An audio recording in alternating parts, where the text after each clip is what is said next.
Wait a moment. This isn't a furry visual novel. Hey guys and gals, Nary here from Drakewing Gaming, and subbing to me on Twitter the Gaming Dragon. Today I'm coming back at you another Let's Play episode of Changeling Tale, Jessie's Rejection Path. So yeah, before we jump into it, just wanted to let y'all know that our Patreon is now for as little as $5. Y'all can help support the channel and get some awesome rewards like permanent access to our community Discord server and full access to upcoming Not Safe for Work videos. All that for as little as $5, y'all. Anyway, let's go ahead and jump right back into it, shall we? Alarm chain, you are up, and let's go. It can't get into any livestock. It'll be the end of someone's livelihood. You can bet on it. He's right. Agnes, the McLeods, they're getting by, but only just. I nod, and Bulgaria gives me a hearty slap on the back. There you go, lad. Coffee's on the house. When we're done, head home and get yourself cleaned up. We've work to do tonight. I sigh, finding myself enlisted again. Soldier's duty is never done. You think it will be back? Sure as clockwork, my boy. He turns to the group at the bar and bellows. But after tonight, you can rest easy, cause you'll not be seeing no scurry monster again.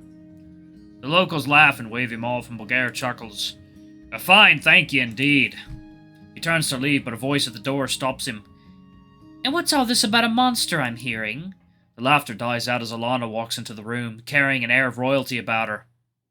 I groan quietly. She's the last person I want to see. The others are caught off guard too. The old men have gone quiet, as if one of their wives had walked in on their social gathering. Alana reassures everyone with a kindly smile, but when she looks at me, a look of pity flashes across her face. Bulgaria breaks the silence. Nothing you need to fret about, marm. I assure you, I fret about very little. You see, Agnes here was just regulating us, was just regaling us with our tall tales from his farm. I swear to me mum's grave, it was a wolf. She turns to face the old man, and he shrinks a little bit, but is eager to tell his story. A right big un, too, stuck in my herd. I saw it with mine own two eyes. Lana tuts and shakes her head. A wolf, dearie. There haven't been wolves since the days of Bonnie King Charlie. See, what did I tell ya? Gare once again steps in. So, what can I do for you today? Tea? Breakfast, maybe? Oh, thank you, dear, but I'm passing through. Just wanted to hear what all the hubbub was about, and... She levels her gaze on me. As it happens, this is just a man I need to talk to. My stomach sinks. I down the last of my coffee and stand up. I'm sorry, I was just about to leave. I really need to get going. Of course, I won't hold you up. Let's walk together. I give a pleading look to Bulgaria, who smiles conspiratorially and leaves me to my fate. See you tonight, my boy. I nod and sigh. Alana and I step outside.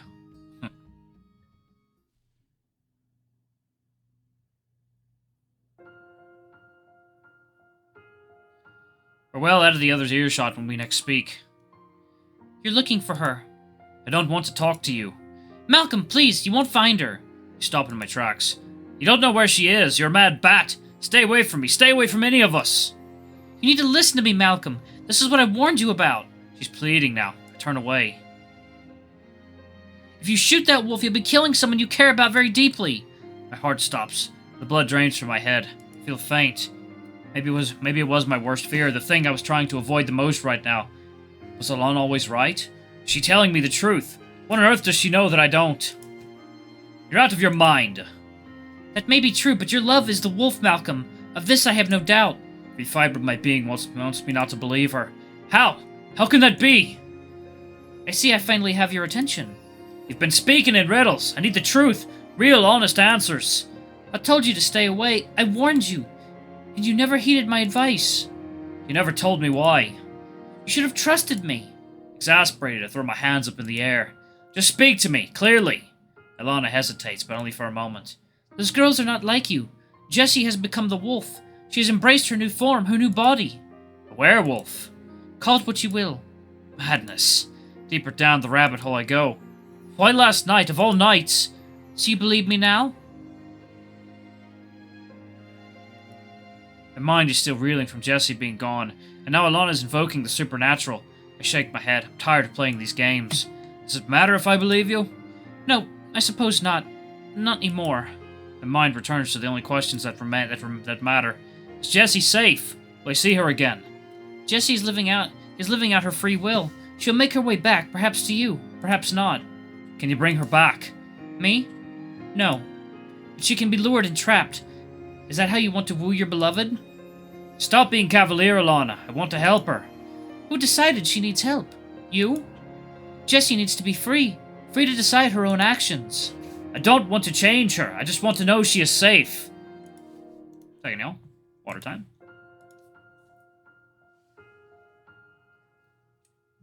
Oh, hell yeah. Smooth water, boy. Okay. She pauses thoughtfully. That was exactly the answer I was hoping for, Malcolm. For as long as I had known her, beneath that plastic exterior, Alana had always seemed distant, troubled. But now, after all these years, something seems to soften in her. I can see it in her eyes. So you'll help me? You will help me. So it's back to these games. What must I do? Bring the silk dress she wore last night. It's the only way to change her back. Dress? His tail keeps getting taller and taller. It's still at her house. How exactly am I supposed to get that? You were shrewd enough to get it off of her last night. I'm sure you'll find a way.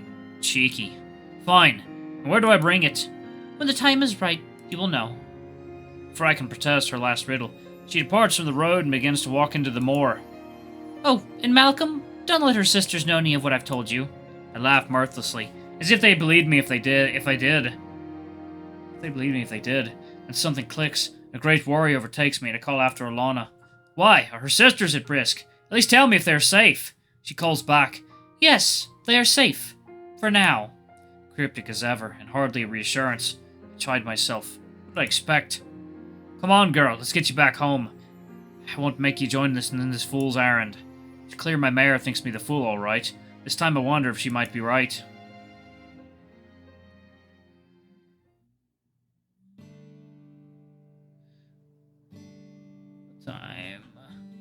Okay. Find myself back in the McLeod farm, now no longer searching for Jessie, but simply her silken dress, red dress. The absurdity of it all has well and truly sunk in. But Alana is the only lead I have now. A mad quest for a mad lady. I tell myself it would make for a good story once I catch back up with Jessie. She's probably sitting on the train now, maybe already in Glasgow. But surely she'd want her red dress where she's going. I make my way to the front door, but stop myself from knocking. I can't very well tell the girls what I'm after. I need to be quiet about it. I slide around the edge of the house. Through a window I see Marion at the kitchen counter, drying the breakfast dishes. Grace is nowhere in sight. Watching for a few minutes that seemed like an eternity, I finally see Marion brush off her hands and head out of the house. She walks carrying 2 milk pails off to the pasture. The patience and motivation for this errand are wearing thin. Now's as good a chance as I'll get. Yeah, girl. There's just enough space to squeeze through. Jessie's lingering scent, lavender, musk, and spicy honey wafts through the window, sweet and strong. I start to wriggle through the open window, cursing myself for getting myself into this sticky situation. About halfway in, the window begins to slip, and I feel it bear down on my waist as I try to twist my way inside to no avail. Great. Here I'll be found, wedged in a window like some vagabond, or rather like the clumsy fool I've become. My legs are plumb to the sky as I summon all my upper body strength for one more pull. The window relinquishes its grip, and I tumble into a heap beside Jessie's bed. Miraculously, no one seems to have heard or seen the commotion. I get up and collect myself.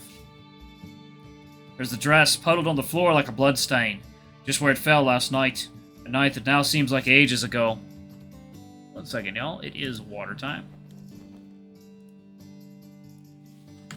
Grabbing it, I carefully slip out the way I came in. Clean getaway. That wasn't so bad, but how do I do with this dress? Silken folds drip between my fingers. It's light as air and it feels cool to the touch. I chuckle to myself. Maybe the wolf will catch the scent and come back. Then I'll kiss it on the nose and she'll turn into my beautiful princess, just like one of Gran's fairy tales. My levity quickly fades. This was no fairy tale. Gran must be wondering where I am. I begin to make my way across the field towards home. Malcolm, is that you? Busted. Grace, I was just... You know, if you need to get Jessie some clean clothes, they ought to be a bit more practical. She pulls a wool sweater and skirt out from behind her back. I mean, it's a lovely dress, but maybe a bit much for daytime, eh?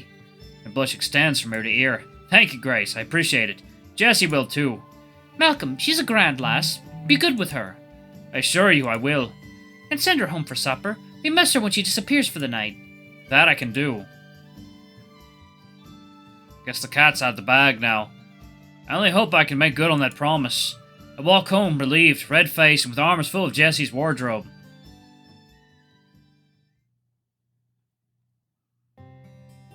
Gran has been worried, but she knows better than to ask too many questions when I return home.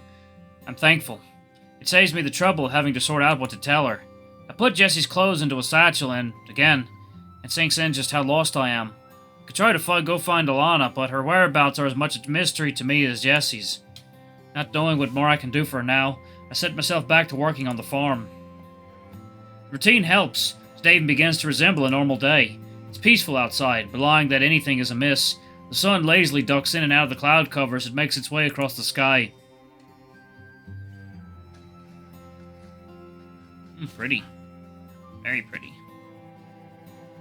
It has just slipped below the horizon when I hear Gran ring the dinner bell, beckoning me to return from the fields.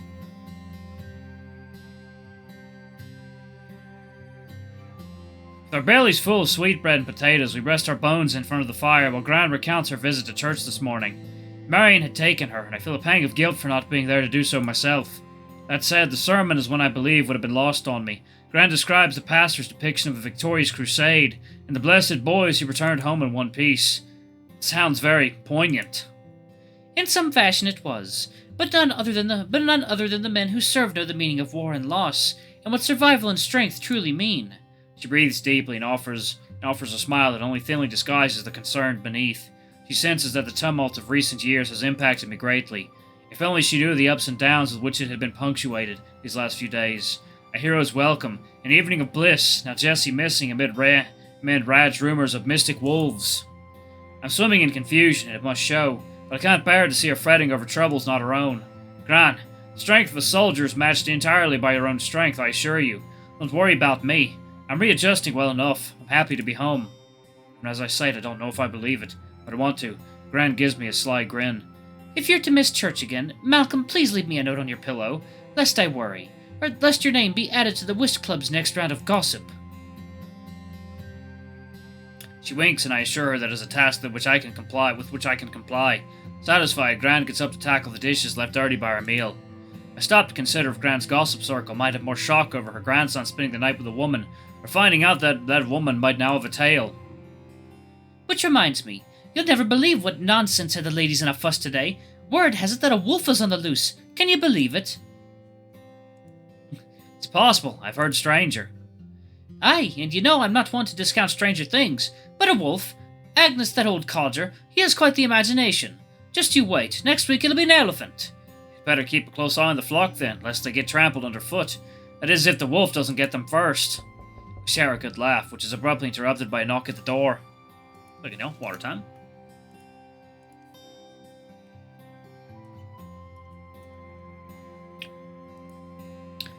Expecting company, dear?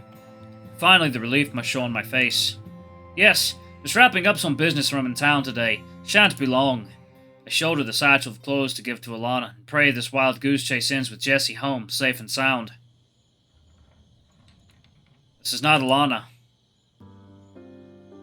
As Bulgaria steps into the lamplight, I see he looks even more over the top than usual. He's every bit the big game hunter. Malcolm, my boy, and a fine evening to you. Ready to go save the town? The morning's conversation feels ages ago. I'm caught totally off guard. I'm not sure. Maybe too late to save the town from itself. He guffaws. Aye, you're right, lad. It'd probably be on to help. Cool breeze drifts through the door. The temperature has already dropped quite a bit. Care to come in for some tea? Coffee? Gran's voice hollers from the kitchen. All's well, Malcolm. Before I can respond, he hollers back. It's Bulgaria, Mom. Come to whisk your grandson away on a grand adventure. He lowers his voice again. Nay, Mr. Campbell, thank you for the offer, but I won't be bothered your grand so late. Goodness, sir. I'm afraid there are no elephants to bag around here, and our sheep would make terrible rugs. Ah, Miss Campbell. Oh, my trophy hunting days are over. We're here to take care of the wolf. Ah, the wolf. Cran lets out a chuckle. Bulgaria, dear, there's not been wolves since the days of Bonnie Prince Charlie. Perhaps. After tonight, we'll know for sure. He slings a rifle off his back and hands it to me. It feels cold and familiar in my hands. Bad memories fight their way to the surface. I do my best to suppress them, trying to think of something, anything else. My mind drifts to Jessie. I can't shoot this wolf if there's any chance it's her. But the moors stretch in every direction. In spite of Bulgaria's confidence, I imagine we would have better luck finding a needle in a haystack. Really, lad? Ready, lad. Ready as I'll ever be. Agnes puts a frail hand on my shoulder. Her eyes linger on the gun and she gives me a sad, thoughtful look. I suspect she knows more than she lets on. Be careful, Malcolm. I will. I give Gran a hug, don a jacket to ward off the elements, and venture off into the fields with Bulgaire. Alright, y'all, I'm going to go ahead and pause it right there. Thank you all so much for watching. Don't forget to like, comment, subscribe, ring that notification bell, and check out our Patreon if you can. It always helps. Anyway, I love you all. I'll see you in the next video. Bye-bye!